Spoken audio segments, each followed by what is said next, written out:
ఇక్కడికి విచ్చేసిన వారందరికీ క్రోధినామ సంవత్సర శుభాకాంక్షలు. తెలుగు వారు కొత్త సంవత్సరం మొదలైందని జరుపుకునే పండుగ ఉగాది.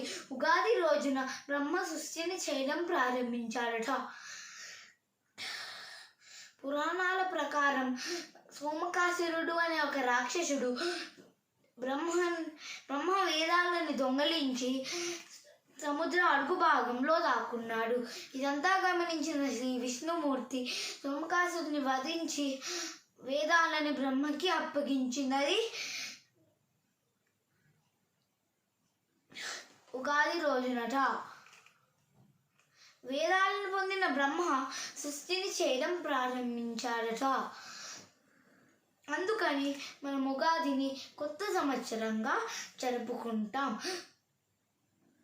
ఉగాది రోజున తైలంలో లక్ష్మీదేవి, నీళ్ళల్లో గంగాదేవి నివాసం ఉంటారట.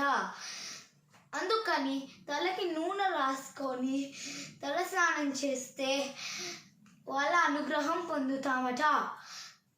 ఉగాది రోజున వేప పూస, చింతపండు, మామిడి ముక్కలు, బెల్లం, ఉప్పు, కారం వంటి పదార్థాలతో చేసిన 6 రుచులు కలిగిన ఉగాది పచ్చడి తింటాం.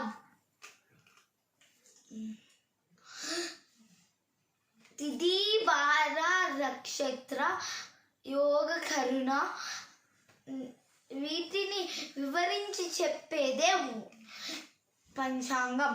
ఉగాది రోజున పంచాంగం వింటాం. ఉగాది పండగ వచ్చింది, ఊరికి అందం తెచ్చింది. ఉగాది పండగ వచ్చింది, ఊరికి అందం తెచ్చింది. ఉత్సవాలతో దేవుళ్ళకి ఊరేగింపులు జరిగాయి.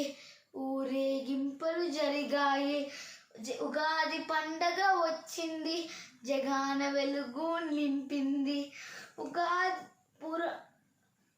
పంచాంగాలని వివరించి మంచి చెడ్డలు